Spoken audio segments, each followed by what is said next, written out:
The 1990s Ford F-150 was the #4 turned-in vehicle for Cash for Clunkers. And if that hurts you right in the truck balls like it does me, well, let's see if we can fix that today. Or at least make it not awful, as awful. We're gonna paint it black. This is our 1995 Ford F-150, and she's showing her age in a few spots that maybe she shouldn't be showing her age. Now, the state I live in believes in communism and communism-based safety charades. So I have vehicle inspections, and guess what? Piggy #1 that blew down the house. The frame's rusted. Now there's 3 main areas where I got to deal with the rust issues on this truck. The leaf spring brackets on the front side on the back of the truck. Well, as you can see here, they're pretty much gone. And while at first glance they don't appear terrible, a closer inspection reveals their Titanic-based nature. Now to replace those brackets, we're just going to be slicing the rivets to hell, pounding those old rivets out, and then bolting the new ones on. There's not a lot of brain power to get this thing back on the road from that standpoint. But the rust repair problem zone we're going to be dealing with today is the radiator core support. Now in our truck, it's seen some shit. That is actually kind of impressive in how it failed, and we're gonna touch base on that later and how we're gonna try to keep it from happening again. But, I mean, it kind of still supports the front end of the vehicle if you're okay with fender hood clearances and gaps that look like this. I mean, that's no worse or better than Tesla. So, I think it kind of not, all right, we're gonna fix this core support. Now, after swapping a few of these hunks of shit over the years, well, I like this brand the best. You can get it from Summit Racing, which is also one of the cheapest places to get it, and you'll have to pay their oversized shipping fee of $9, but it still beats pretty much any other place you can find this online for cost and included shipping price. So just buy it through them. Fortunately, there's kind of a misunderstanding of what the black coating is on these aftermarket collision parts. This should not be just left the way it is. I think we've all seen like a 2008 Nissan Maxima or maybe like an 04 Mirage that has a replacement hood and fenders, but it's rusted like evenly. That's what happens when you leave these panels exposed to UV and water. They're just not sealed at a molecular level against corrosion and that kind of damage. So they rust, ironically, fairly uniformly because the coating fails at the same time. If you do that with one of these panels and just throw it in there, it isn't necessarily exposed to a lot of UV, but it will get a lot of moisture, hence why these things rust out. So I believe the bare minimum that you need to do here is like a 2K primer in a can, or if you're really slutty, send this pig bitch to Line-X. Now I know what you're thinking. You're thinking, Matt, I only got $12 to spend on this entire truck restoration. Well, I get it. We're in the same budget.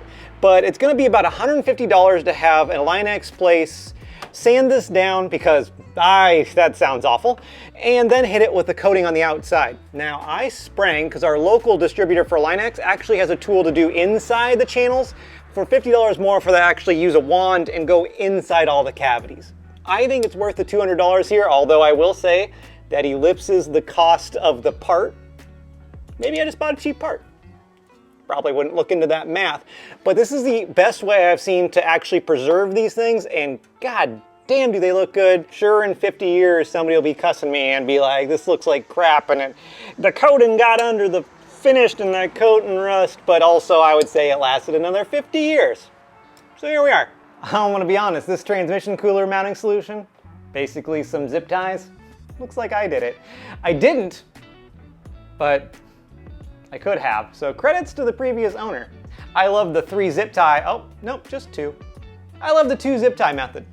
Invented it myself here in our own shop. Now be prepared to replace your headlight panel, and honestly, while you're in there, I would go ahead and replace your aging headlights if you have that problem. The header panel, which is what attaches the headlights to the core support, is made out of the cheapest / crackiest plastic I've ever seen. And it's probably gonna be cracked and broken in so many pieces that when you remove it off the truck, it sags and wants to break even more, truly fulfilling its destiny. And since the headlights bolt to it from the back, what better time to replace the headlights? Now that I've got you sold on Line-Xing literally everything you actually care about in your life, let's talk about some of the things that nobody else talks about because they're just too naughty for TV on how to remove the front crossmember from these things. Ford used a mixture of these press fit threads and these stupid little clips. And we can thank Mother Ford because both of them are awful in different ways. The press fit ones, well, they rust around the seams because as they were put together, they were scraped off their paint, if they even had some. Whatever was laying around that day, Ford probably didn't put on them. Now the clips are just as bad because they allow for a little bit more movement, which sounds good, but that means they can move around and scrape off paint, and since they are coated with something that's not paint, Lord knows what that was from the factory, well, they rust out too. So while I got lucky on my repair and I only had 2 free spin and have to be cut off, be prepared to get a Sawzall blade and then bend your old parts out of the way and slide it down in there and cut. So if you have a really rusty truck, before you even start this, I recommend having a Sawzall on standby with some 6-inch, 8-inch, 10-inch, 12-inch. Ironically, the 12-inch blade is black. Weird. Blades on hand so you can just cut some of these things off that you run into. Now there's a lot of disagreement online of whether you can take the radiator core support out without removing the radiator and the AC condenser, disconnecting it from the truck. I am here to tell you definitively you can leave those things connected. It's kind of a pain in the ass, but I'm going to show you the first steps to removing it without taking all those things out of the truck. They will need to be bent around a little bit, but you're probably okay with that, aren't you? Yeah, you're fine with that. The next thing you're going to need to do, besides removing literally every other bolt, is the giant bolts that hold this thing to the frame. I recommend soaking both sides of these things with PB Blaster or your favorite penetration station before you start this project because, well, it's going to need it. The issue I ran into this truck is, look at that. That doesn't look anything like a nut. Nope, that's basically just a round thing. So I can already tell you there's no way I'm getting a socket on here to actually release it with all that rust. But before you get underneath it and start cranking on this bolt, that's not how this works. If you can't get the nut off the top of your crossmember, or like I can on this truck, just go ahead and cut the body mount bolt clean off. Logic says you should unscrew it. I'm here to tell you no, because the nut on top of the crossmember is actually the second nut in the system of the body mount. Don't ask why Ford did this, but here's what the inside of that body mount really looks like. Now it's kind of hard to tell because this part looks like it was dipped in a vat of latex paint with the threads not covered. Thank you, China. And this rubber mount fits inside a hexed keyway on the frame. So effectively this mount is like a giant nut.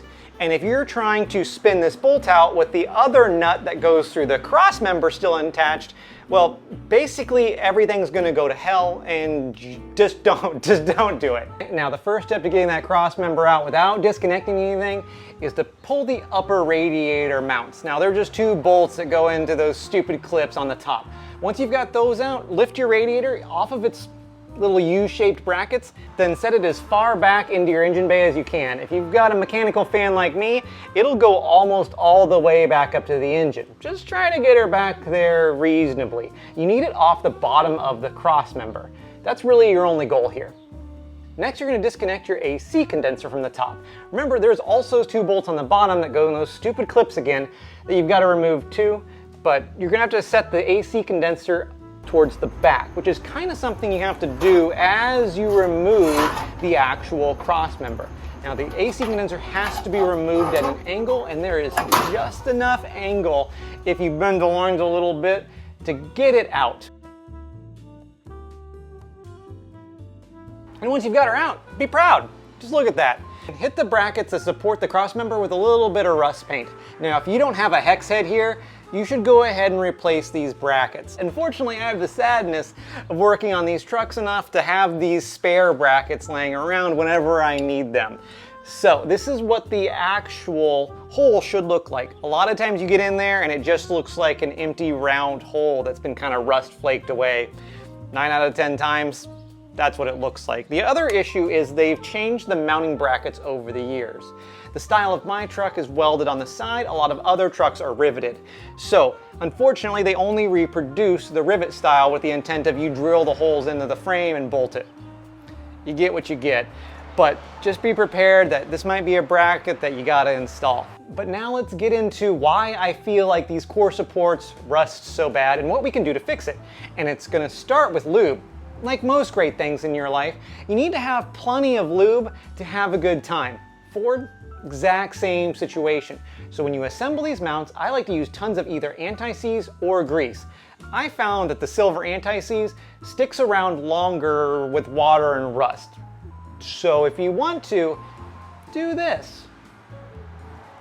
All these different sheet metal layers in the core support is where it gets its strength. Now, one could argue that Ford should have just used a really thick piece here and then spot welded it to all the sheet metal pieces.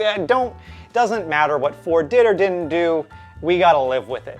So, over time, dirt and water like to hide here and basically rust it from the inside out. So how are we gonna fix that, or at least slow down the degradation of time?